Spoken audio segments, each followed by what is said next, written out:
श्रोता प्रेमियों, मैं राम सागर शास्त्री आप लोगों के समक्ष रखने जा रहा हूं एक प्रसंग, भगवान काल भैरव की कथा। कि बट तल आसीन सुभाए सत्य, सुचि संकीर्तन सत भाय करें। वे गिरिजापति गिरिजानंदन, गिरिजा में गिरा सहाय करें। देखिए, जब भगवान शिव ने अमृत बिंदुओं से अपनी जंघा का सिंचन कर भगवान विष्णु को जन्म दिया और विष्णु ने जल बिंदुओं से अपनी जंघा का सिंचन कर ब्रह्मा जी को जन्म दिया, इसके पश्चात शिव अंतर्ध्यान हो गए। अब तो ब्रह्मा और विष्णु के बीच झगड़ा होने लगा। ब्रह्मा ने कहा मैं बड़ा हूं, विष्णु ने कहा मैं बड़ा हूं।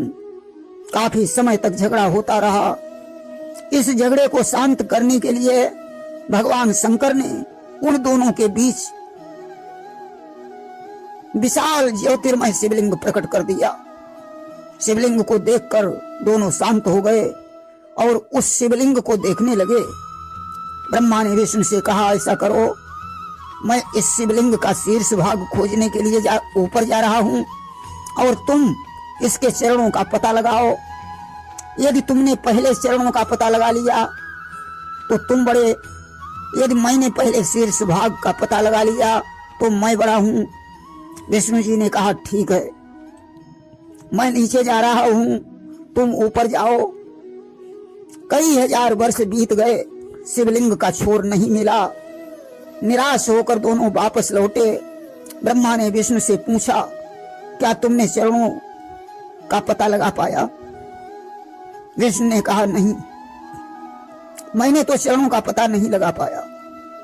ब्रह्मा ने कहा लेकिन मैंने शीर्ष भाग का पता लगा लिया है, इसलिए मैं बड़ा हूं।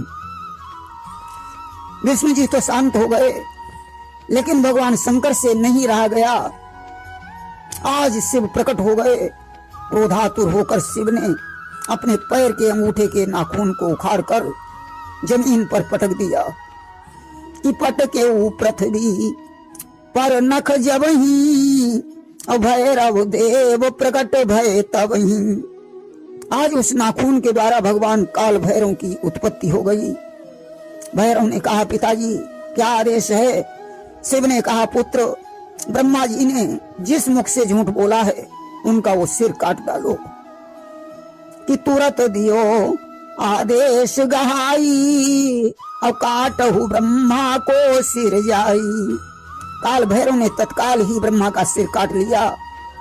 कट जाने के बाद भी सिर ने झूठ बोलना बंद नहीं किया। भगवान शंकर ने विष्णु की बड़ी प्रशंसा की और कहा मैं तुम्हारी इस सत्यता पर प्रसन्न हूं। आज शिव ने विष्णु का एक नाम सत्यनारायण रख दिया कि सत्य केर पालन हरि कीना, और इसलिए नाम सत्य नारायण दीना। अब ब्रह्मा को ज्ञान हो गया। आज ब्रह्मा ने भगवान शिव की स्तुति की और कहा प्रभु मेरे कटे हुए सिर का अपमान नहीं होना चाहिए। कि जब यह स्तुति ब्रह्मा बहु कीना, तो अभय दान शंकर तब दीना। सिर अभिमंत्री शंभु सुखदाई, और तुरंत दियो बट वृक्ष बनाई। भगवान शिव ने सिर को अभिमंत्रित करके बट वृक्ष बना दिया और उस बट वृक्ष के नीचे आसन लगाकर बैठ गए। कि बट तर जब समाधि हर लाए, तो बटुकेश्वर महादेव कहाए। बट वृक्ष के नीचे समाधि लगाने के कारण शिव का एक नाम बटुकेश्वर महादेव पड़ गया। प्रेम से बटुकेश्वर महादेव की जय।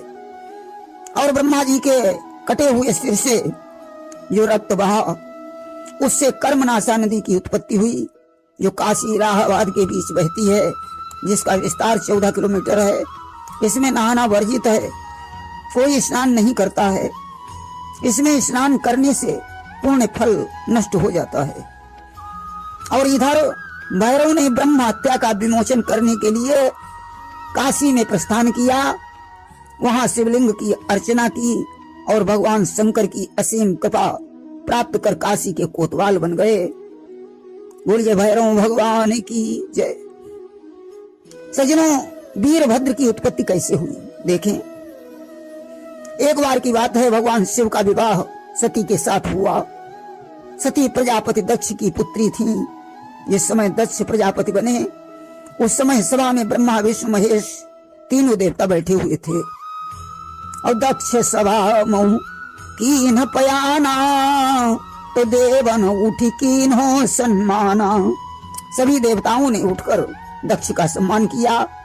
ब्रह्मा विष्णु महेश तीनों देवता उठकर खड़े नहीं हुए। दक्ष ने कहा चलो, ब्रह्मा जी नहीं खड़े हुए, वे हमारे पिता हैं, विष्णु जी हमारे बाबा हैं, परंतु शिव जा माता पुत्र समाना और क्यों न कीनते ही मम सम्माना। शिव तो मेरा दामाद है, ये पुत्र के समान है, उसे तो मेरा सम्मान करना चाहिए। आज दक्ष ने कह दिया, आज से यज्ञ में शिव जी को भाग नहीं दिया जाएगा। सजनों, एक बार दक्ष ने यज्ञ किया तो सभी देवताओं को बुलाया, परंतु शिव को निमंत्रण नहीं दिया। सती जी ने पिता की यज्ञ में जाने की जिद की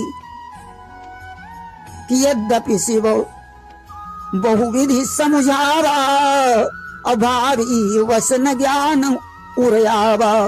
यद्यपि भगवान शंकर ने बहुत समझाया, लेकिन होनी के कारण उनके समझ में नहीं आया। होनी को कौन टाल सकता है कि किसकी कहां चली है भाभी के सामने, भाभी भी झुक गई है भाभी के सामने।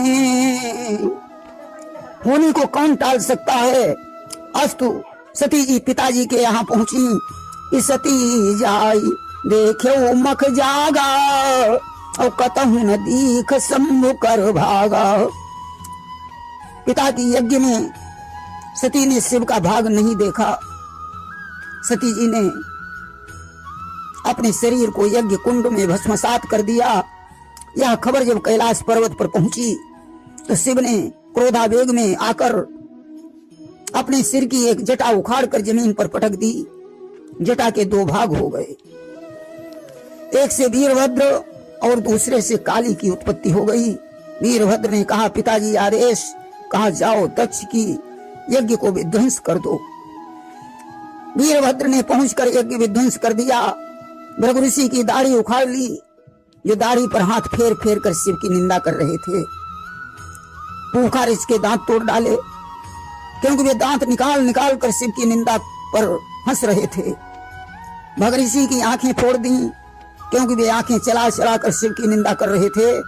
वीरभद्र ने आज दक्ष का शीश काटकर हवन कुंड में डाल दिया। सभी ने मिलकर शिव की स्तुति की। सजनों, शिव वहां गए। शिव ने बकरे का सिर दक्ष प्रजापति के जोड़कर उन्हें जीवित कर दिया।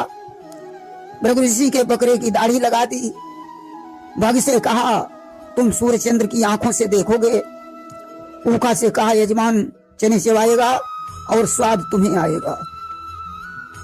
अभयदान देने के बाद शिव ने सती की लाश को हवन कुंड से निकालकर कंधे पर रख लिया और ब्रह्मांड का चक्कर काटने लगे कि कंधे पर रख कर माँ का सब शिव बार बार बिल खाते थे। हरि चक्र सुदर्शन के द्वारा टुकड़े कर अंग गिराते थे। भगवान विष्णु सती के अंगों को चक्र सुदर्शन से काट काट कर गिराने लगे। जहां जहां सती के आभूषण और अंग गिरे वहां वहां शक्तिपीठ बन गए। शक्तिपीठों की संख्या 51 बताई गई है, जिसमें 42 शक्तिपीठ भारत में हैं, एक पाकिस्तान में है, 4 बांग्लादेश में हैं, एक श्रीलंका में है, एक तिब्बत में है तथा 2 शक्तिपीठ नेपाल में हैं, जिनका दर्शन करने से माता का सानिध्य प्राप्त होता है और मनुष्यों का कल्याण होता है। प्रेम से बोलिए शंकर भगवान की जय।